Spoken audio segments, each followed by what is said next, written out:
O presidente da Ucrânia, Volodymyr Zelensky, disse durante uma entrevista a um grupo de jornalistas da América Latina que não consegue entender a posição do governo brasileiro em relação ao conflito com a Rússia.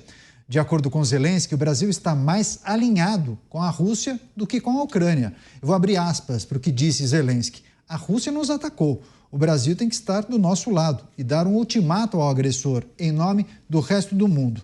Uma amizade com alguém que tem uma ideologia e uma visão fascistas não pode trazer benefícios, fecho aspas. Vamos girar com os nossos comentaristas. Vou começar essa com o delegado Palumbo. Um mal-estar internacional, entrevista de Volodymyr Zelensky a jornalistas da América Latina. Zelensky, que é um excelente orador e também um bom estrategista, dizendo que o Brasil está mais alinhado com a Rússia do que com a Ucrânia. Ele disse, mas nós fomos atacados. E dizendo que o Brasil está mais alinhado com a Rússia. Que é preciso refletir. Faltou uma manifestação mais contundente do Brasil em relação a esse conflito, delegado? Olha, eu acho que ele não vai falar de forma alguma, porque a gente tem um viés político e ideológico. Ele não fala absolutamente nada aqui do país vizinho, da Venezuela, um narcotraficante, um ditador que deve para o Brasil 12 bilhões de reais, condenado nos Estados Unidos por envio de 200 a 300 toneladas de droga. Ele não fala absolutamente nada. Coloca ele num tapete vermelho para ser recebido aqui e ainda quer ajudar este país com dinheiro. Não está ajudando o país, ele vai estar ajudando essas pessoas que estão lá nessa ditadura. Agora, quanto às declarações do Zelensky, creio que ele tem razão. Ele tem razão por causa do viés político e ideológico, né? Você vê, o Brasil ele tem acordos com a Rússia, mas eu acho que nada justifica a gente ser complacente com uma guerra. E o engraçado é que ele vai se meter lá na guerra em Israel, fala do Hamas e não fala absolutamente nada do seu vizinho aqui. Pois é, Mota, Zelensky é muito inteligente, né? Estrategista, sabe usar bem as palavras, conversando com os jornalistas, acabou expondo o governo brasileiro, o presidente do Brasil. Agora, vai surtir algum efeito? Zelensky, nós precisamos conversar. De repente a gente pode te contar algumas histórias que aconteceram aqui no Brasil. Mas olha, Zelensky, eu suspeito que você já saiba de tudo. Eu acho difícil que, tendo os serviços de inteligência que você tem, eles não tenham te contado sobre o que está acontecendo aqui no Brasil. E eu vou te contar mais uma, Zelensky. A sua indignação com a atual política externa brasileira é a mesma que sentem a maioria dos brasileiros. Como a nossa conversa é pouco provável que aconteça, Zelensky, eu vou te dar uma sugestão. Você esteve na posse do Milei, não esteve? Conversa com ele, ele vai te explicar tudinho. Pois é, agora, Dávila, não faz tanto tempo, o atual presidente brasileiro enalteceu a relação que o Brasil tem com outros países, dizendo que o Brasil estava voltando a ser prestigiado nas relações internacionais. O presidente brasileiro foi a vários encontros, enfim, cometeu alguns deslizes, né? Algumas falas que não foram bem interpretadas. Mas o que a gente pode destacar em relação a essas manifestações de Volodymyr Zelensky, hein, Dávila?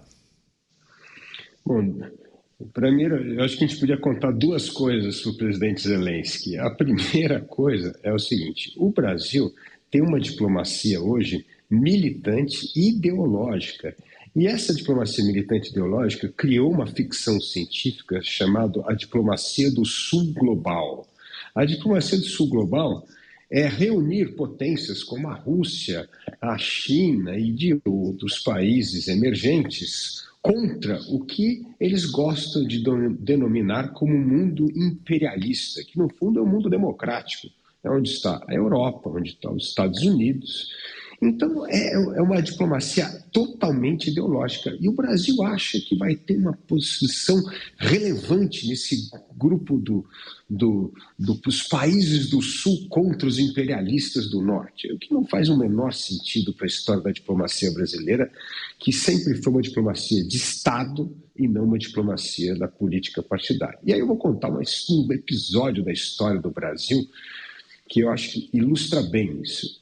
Olha, no apogeu do Estado Novo, quando era uma ditadura do Getúlio Vargas no Brasil, e era uma ditadura que queria se alinhar os Putins daquela época, que eram o Mussolini e o Hitler, o ministro das Relações Exteriores, que era Oswaldo Aranha, fez um esforço danado para aliar o Brasil com as potências democráticas. E conseguiu, por meio da política externa, aliar o Brasil aos Estados Unidos e a Europa aliada que lutava contra Mussolini e Hitler, né? E isso foi de extrema importância para colocar o Brasil como um país emergente que poderia exercer um papel fundamental nas relações internacionais. Prova disso é que o Oswaldo Aranha apoiou naquela época a criação da ONU e o Brasil até hoje abre as sessões da ONU por causa dessa atitude do Oswaldo Aranha. Então, veja só o que é o Brasil. O que é o Brasil hoje? É apoiando exatamente o oposto, apoiando um país, um governo autoritário de um tirano que invadiu uma nação soberana e que quer mudar o status quo por meio do uso da força, o que é um absurdo total. Se tem uma questão que é cristalina, para que lado o Brasil deveria estar nesse conflito, é essa. O Brasil tem que estar apoiando integralmente a Ucrânia, como todos aqueles países que defendem a liberdade e a democracia, contra um governo tirano, autoritário, que está tentando mudar o status quo usando a força. É claro e cristalino, mas os Lula não conseguem enxergar isso, porque os fatos não estão de acordo com a visão ideológica dessa política externa. Pois é, a gente vai trazer mais assuntos brasileiros que estão diretamente ligados ao Congresso Nacional, inclusive tratando das derrotas do governo, mas antes, só deixa eu passar rapidamente para o Mota. Acho que já dá para a gente fazer um breve balanço da diplomacia brasileira, porque muitos eventos internacionais, acontecimentos relevantes, né, Mota? Sobretudo as duas guerras que acontecem nesse momento, também muitas agendas que envolveram o presidente brasileiro. O que é preciso considerar em relação à diplomacia brasileira nessa atual administração, hein, Mota? É a diplomacia do PT. Ela não é a diplomacia do Brasil, é a diplomacia do PT, né? Acho que foi na semana passada, ou semana retrasada, que uma comitiva do PT estava na China fazendo um intercâmbio com uma grande força democrática política chinesa, aliás, a única força política chinesa, chamada Partido Comunista Chinês. Como eu digo sempre, eles vivem ainda na década de 1980. Eles estão tentando reeditar aquele troço que naquela época se conhecia como o grupo dos países não alinhados. Na verdade, todo mundo muito alinhado com o pensamento comunista, marxista, anti-ocidental.